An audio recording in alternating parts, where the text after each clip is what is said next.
सत श्री अकाल दोस्तों, आप सब कैसे हैं। आशा करती हूँ कि ठीक होंगे और ईश्वर से हमारी यही प्रार्थना है कि आप लोग हमेशा खुश रहें, स्वस्थ रहें और दिन पे दिन तरक्की करते रहें। हो गई है सुबह की शुरुआत, राधे राधे सुप्रभात। तो सुबह की शुरुआत होती है मेरे प्यारे प्यारे यूट्यूब फैमिली दोस्तों के साथ।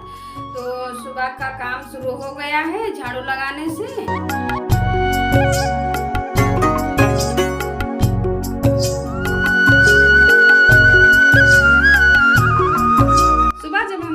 सबसे पहले पूरे घर में झाड़ू ही लगाते हैं और लगाना भी चाहिए, क्योंकि घर की साफ सफाई पहले करनी चाहिए, फिर बाद में अन्य काम करने चाहिए। तो हमने यहाँ झाड़ू लगा लिया है पूरे घर में और अब पोंछा लगा लेते हैं।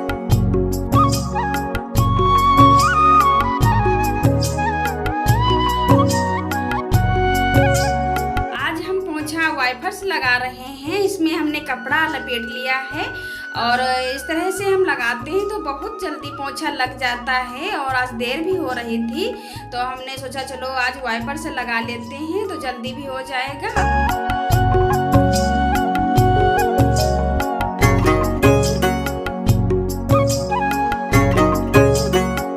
पोंछा हमने पूरे घर में लगा लिया है और अब हम आ गए हैं किचन में। तो चूल्हे की पुताई कर लेते हैं। चूल्हे पे हमने खाना तो नहीं बनाया था, लेकिन दूध गर्म किया गया था तो वही चूल्हा जला हुआ है और इसे हम पुताई कर लेते हैं मिट्टी से।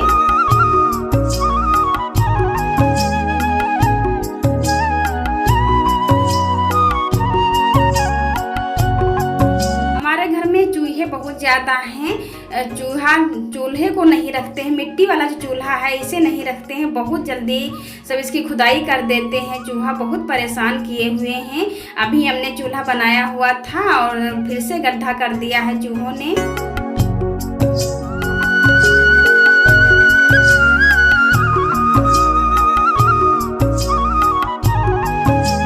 बाहर बरामदे में और सारे कमरे में हर जगह हमने वाइपर से पोंछा लगाया है, लेकिन किचन में वाइपर से नहीं लगाएंगे, हाथ से ही लगाएंगे, क्योंकि किचन भी हमारी फर्श बहुत ज़्यादा फूटी हुई है तो वाइपर से अच्छे से नहीं साफ होती है किचन। तो किचन को हम हाथ से ही साफ करते हैं। हाथ से जब साफ कर लेते हैं तो ज़्यादा अच्छे से साफ हो जाती है।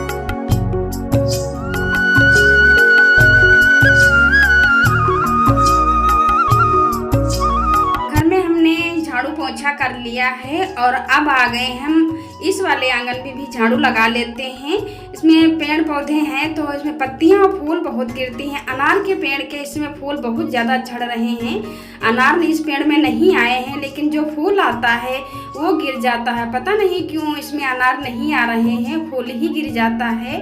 तो थोड़ा सा इसे हम हिला देते हैं तो जो गिरने वाले होंगे वो गिर जाएंगे और फिर हम झाड़ू लगा देते हैं। दिन भर ये थोड़े थोड़े करके गिरते रहते हैं तो सुबह रोज इतना ही कूड़ा निकलता है।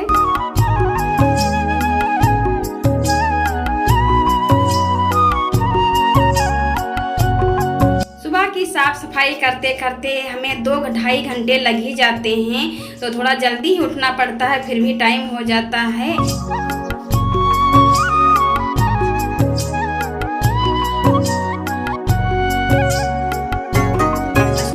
कर लिए हैं और थोड़े कपड़े थे वो भी हमने धुल के डाल दिए हैं और अब हम पूजा भी कर लेते हैं। तो सबसे पहले हम सूर्य नारायण भगवान को जल देते हैं। तो जल हम थाली में ही देते हैं, क्योंकि जब सूर्य नारायण भगवान को जल हम चढ़ाते हैं, ज़मीन पे अगर जल को हम चढ़ाएंगे तो वो जल हमारे पैरों में आ जाएगा, इसीलिए हम थाली में जल देते हैं सूर्य नारायण भगवान को। हम नीचे ज़मीन में सूर्य नारायण भगवान को जल नहीं देते हैं, क्योंकि जितना पुण्य ना हो उतना पाप हो जाता है। भगवान का चढ़ाया हुआ जल हमारे पैरों के नीचे आए, इसलिए हम थाली में ही जल देते हैं। और पूजा करने के बाद 1-2 घंटे बाद हम इस जल को तुलसी क्यारी में डाल देते हैं।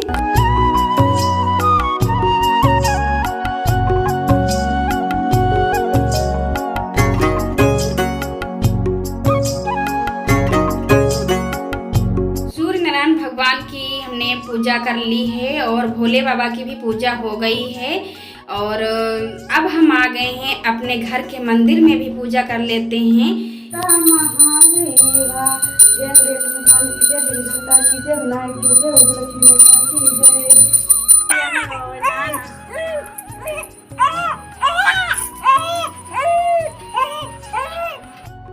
बाबू स्नान कर रहा है। ये स्नान करते इसमें बहुत ज़्यादा रोता है, पता नहीं क्यों उसे पानी से डर लगता है। तो ये जैसे ही इसके शरीर पे पानी पड़ता है वैसे ही बहुत ज़्यादा रोने लगता है। और फिर भी बच्चों को साफ़ सफाई तो करनी ही चाहिए, तो प्रतिदिन स्नान ये करता ज़रूर है, चाहे कितना भी रोए। देखिए अभी भी रो रहा है, नहा करके आ गया है फिर भी ये रो रहा है।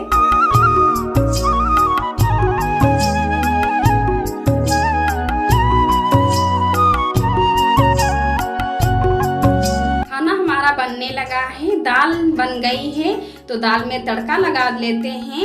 और इधर कुकर में हमने चावल डाल दिए थे तो चावल भी हो गए हैं। तो चावल को उठा करके हम किचन में रख देते हैं और दाल को भी रख देते हैं। अब इसके बाद हम रोटियां भी बना लेंगे।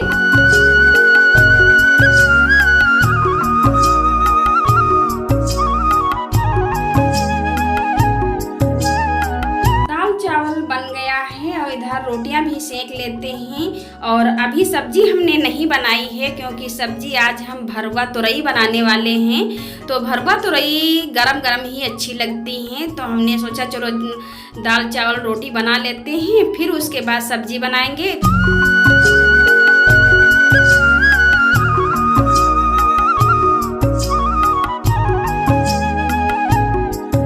तुरई भी कई तरह से बनाई जाती हैं। आज हम भरवा तुरई पीठा वाली यानी कि चावल के जो आटे की बनाई जाती हैं, लपेट करके वो वाली हम भरवा बनाने जा रहे हैं।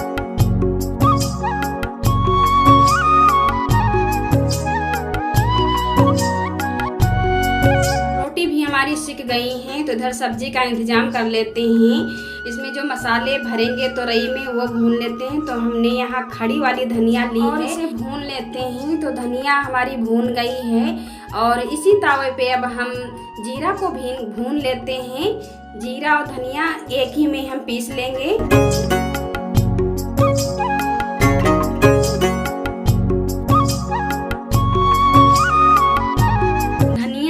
सौंफ हमने भून लिया है, अब इसे हम पीस लेते हैं। तो सबसे पहले हम धनिया जीरा सौंफ जो हमने भूनी है उसे पीस लेंगे।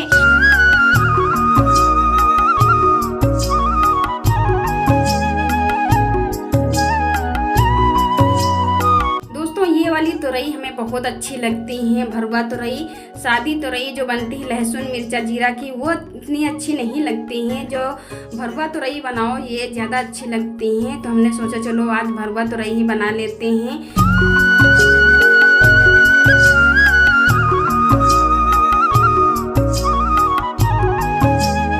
भरवा तुरई में खटाई भी पड़ती है, खटाई अमचूर कुछ भी डाल दो। तो हमने यहाँ सूखी आम की कली ली थी, उसे हमने भिगो दिया था, रात में ही हमने भिगो दिया था और अच्छे से फूल गई हैं। उसे भी पीस लेते हैं। अगर जो खटाई इसमें पड़ जाती है तुरई में तो और ज़्यादा अच्छी लगने लगती हैं। तो खटाई पीस गई है।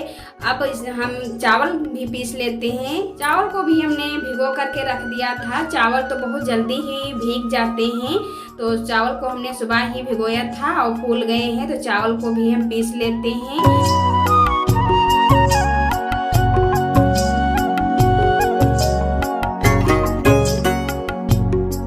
में हम जो मसाला पीसा था वही मिला देंगे और इसमें थोड़ा सा नमक भी डाल देंगे, थोड़ी सी लाल मिर्च भी डाल देंगे और चटपटा मसाला बन जाएगा।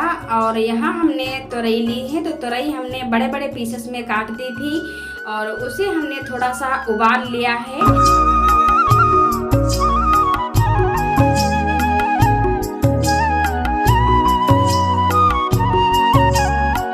मसाला हमने बनाकर तैयार किया है वो मसाला हम तुरई में भर देंगे। और इधर हमने चावल जो पीसा था उसका पेस्ट बना लिया है, गाढ़ा पेस्ट बनाया है हमने।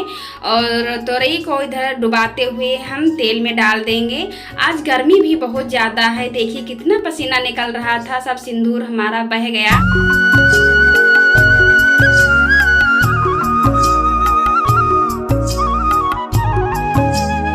सुबह से ही इतनी ज़्यादा चिलचिलाती हुई गर्मी है, खाना बनाना भी मुश्किल है। वैसे भी हमारे बहुत ज़्यादा पसीना निकलता है और देखिए कितना ज़्यादा पसीना निकला है। सब सिंदूर भी बह गया है, सब सिंदूर पूरे चेहरे में लग गया है।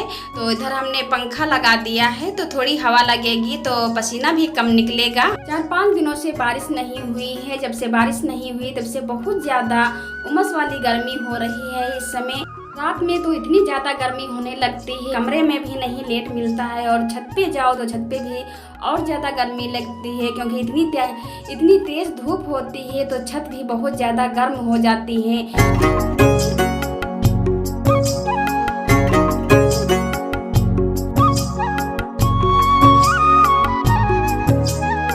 छत की वजह से छत पे भी नहीं लेट पाते हैं। देखिए कितने अच्छे तोरई पकौड़ा बन के तैयार हो गए हैं। दोस्तों आइए आप लोग भी हमारे यहाँ और खाइए। देखिए कितने अच्छे तोरई पकौड़े बने हुए हैं।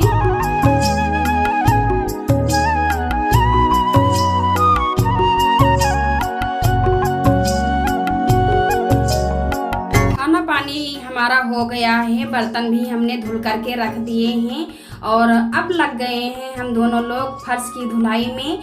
फर्श हमारी फूटी हुई है तो इसमें मिट्टी भर जाती है, तो आज हमने सोचा चलो फर्श को हम रगड़ करके धो डालते हैं।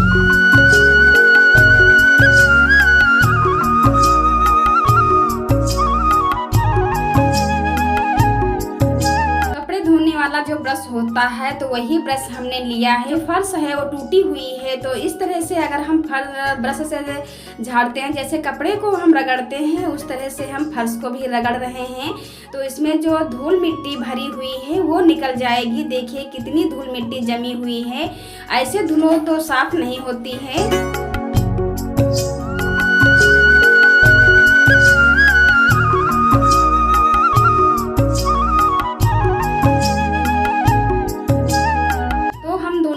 जुट गए फर्श की धुलाई करने में और देखिए कितनी धूल मिट्टी निकल रही है। ऐसे ही पोंछे से साफ करते हैं तो ऊपर ऊपर जो धूल मिट्टी होती है वो तो साफ हो जाती है, जो इसमें भर जाती है गड्ढों में वो नहीं निकल पाती है। तो हमने ब्रश से साफ कर दिया है और पानी डाल करके हम फिर से धो देते हैं। अब देखिए कितना साफ पानी निकल रहा है, फर्श हमारी साफ हो गई है।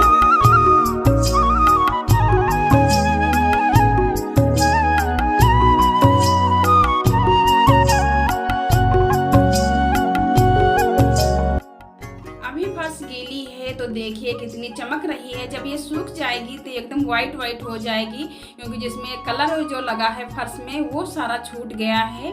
इधर की फर्श थोड़ा सही है और इधर की तो पूरी फर्श टूटी हुई है।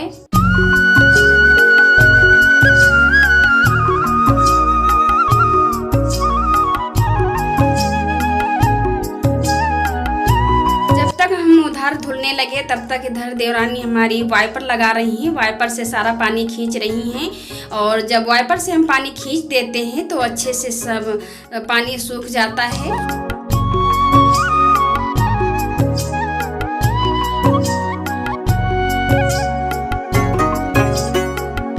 दोस्तों आज का ब्लॉग यहीं पे एंड करते हैं, मिलते हैं एक नए ब्लॉग में। तब तक के लिए राधे राधे, जय माता दी।